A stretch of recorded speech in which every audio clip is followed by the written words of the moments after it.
전능하사 천지를 만드신 하나님 아버지를 내가 믿사오며 그 외아들 우리 주 예수 그리스도를 믿사오니 이는 성령으로 잉태하사 동정녀 마리아에게 나시고 본디오 빌라도에게 고난을 받으사 십자가에 못 박혀 죽으시고 장사한 지 사흘 만에 죽은 자 가운데서 다시 살아나시며 하늘에 오르사 전능하신 하나님 우편에 앉아 계시다가 저리로서 산 자와 죽은 자를 심판하러 오시리라.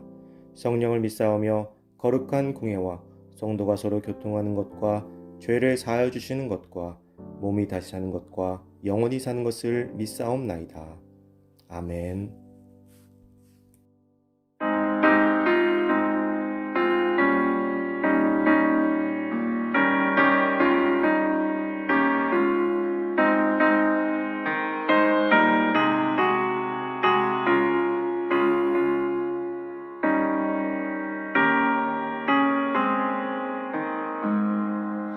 어두운 내 눈 밝히사 진리를 보게 하소서.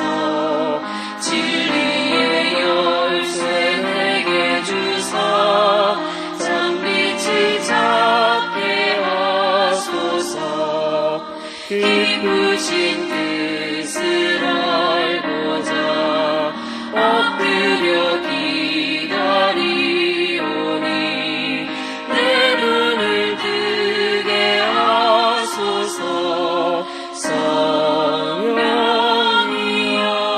성령이여 막혀진 내 귀 여시사 주님의 귀한 음성을 이 귀로 밝히 들을 때에 내 기쁨 한량 얻게 돼.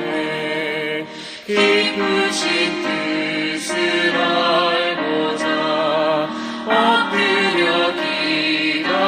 기다리오니 내 눈을 열어주소서.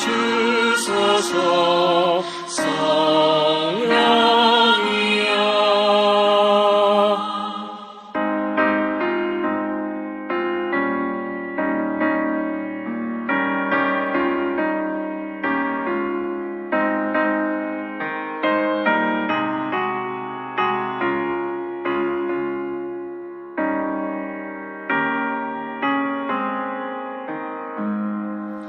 봉해진 내 입 여시사 복음을 널리 전하고 차가운 내 맘 녹여주사 사랑을 하게 하소서. 기쁘신 뜻을 알고자 엎드려 기다리오니 내 입을 열어주소서. 성령이여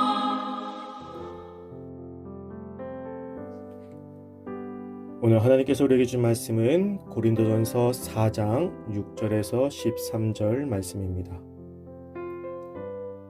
형제들아, 내가 너희를 위하여 이 일에 나와 아볼로를 들어서 본을 보였으니 이는 너희로 하여금 기록된 말씀 밖으로 넘어가지 말라 한 것을 우리에게서 배워 서로 대적하여 교만한 마음을 가지지 말게 하려 함이라. 누가 너를 남달리 구별하였느냐? 내게 있는 것 중 받지 아니한 것이 무엇이냐? 내가 받았은즉 어찌하여 받지 아니한 것 같이 자랑하느냐? 너희가 이미 배부르며 이미 풍성하며 우리 없이도 왕이 되었도다. 우리가 너희와 함께 왕노릇하기 위하여 참으로 너희가 왕이 되기를 원하노라. 내가 생각하건대 하나님이 사도인 우리를 죽이기로 작정된 자같이 끄트머리에 두셨음에 우리는 세계 곧 천사와 사람에게 구경거리가 되었노라. 우리는 그리스도 때문에 어리석으나 너희는 그리스도 안에서 지혜롭고 우리는 약하나 너희는 강하고 너희는 존귀하나 우리는 비천하여 바로 이 시각까지 우리가 줄이고 목마르고 헐벗고 매맞으며 정처가 없고 또 수고하여 친히 손으로 일을 하며 모욕을 당한즉 축복하고 박해를 받은즉 참고 비방을 받은즉 권면하니 우리가 지금까지 세상의 더러운 것과 만물의 찌꺼기같이 되었도다. 아멘.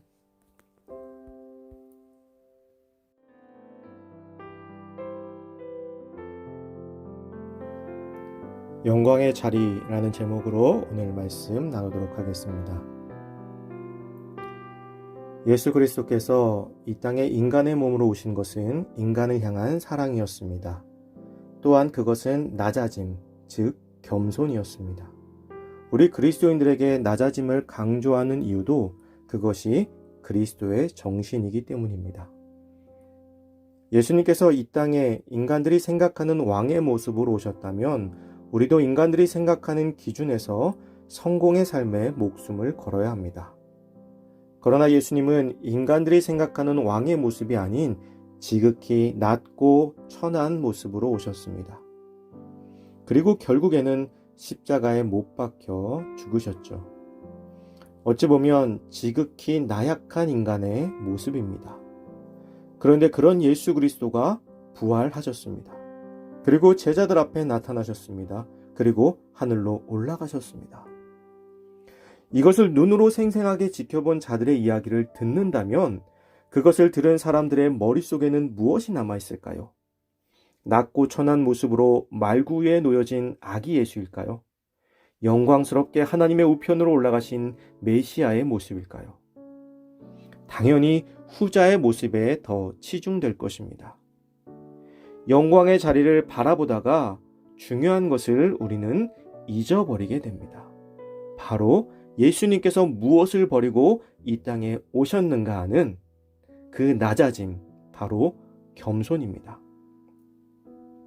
고린도 교회 성도들은 영광스러운 자리를 바라보다가 이 겸손을 잃어버리고 말았습니다.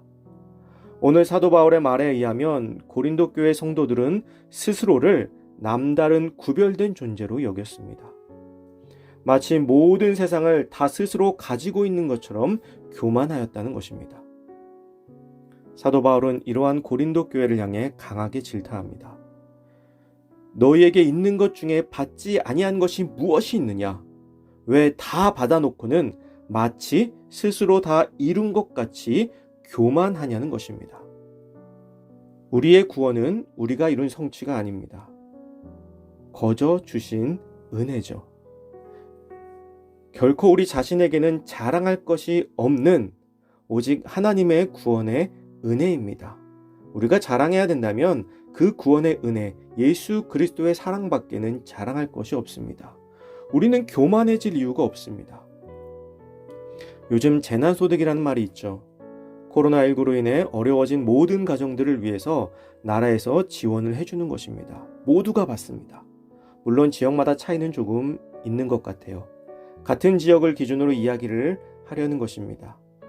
같은 지원을 받았기에 아무도 자랑하지 않습니다. 누구나 받았기 때문에 교만해질 것이 없다라는 거예요. 그리고 우리가 잘해서 받은 것이 아니기 때문에 더욱더 자랑할 것이 없습니다. 거저 준 것이기에 그냥 그것을 감사하면 됩니다. 예수 그리스도의 구원도 마찬가지입니다. 우리가 잘해서 받은 게 아니죠. 결코 누구보다 먼저 그 사랑을 받았다고 해서 자랑할 것도 없습니다. 그런데 고린도 교회는 이러한 교만에 빠져 있었습니다. 그들은 사도들을 구경거리가 되게 하였습니다. 세상의 더러운 것과 만물의 찌꺼기같이 만들어버렸다고 사도 바울은 고백합니다. 그래서 이들은 스스로 배부르고 풍성하여 왕노릇하고 있기에 사도 바울은 그것을 질책하고 있는 것입니다. 고린도 교회 성도들의 교만은 사도들을 미천한 위치로 전락시키고 말았습니다. 사도 바울도 모욕을 당하고 박해를 당하고 고난을 당하였습니다. 그러나 그 속에서도 권면하고 있습니다. 고린도 교회의 교만이 사도 바울을 미천하고 더러운 구경거리로 만들었다면 오늘날 우리의 교만은 어떠한 결과를 만들고 있습니까? 한국 교회의 교만은 우리 주 예수 그리스도를 주식회사 예수의 사장으로 만들어버렸습니다. 우리의 교만이 예수님을 구경거리로 만들고 더러운 손가락질을 받는 존재로 만들어버렸다라는 거예요. 기독교는 개독교가 되었습니다. 과연 이것이 몇몇 교회만의 문제일까요? 몇몇 목회자들만의, 몇몇 특별한 그리스도인들만의 문제일까요? 교회 역사에서 기득권을 가지고 있는 그리스도인들의 부정과 부패는 끊임없이 있어 왔습니다.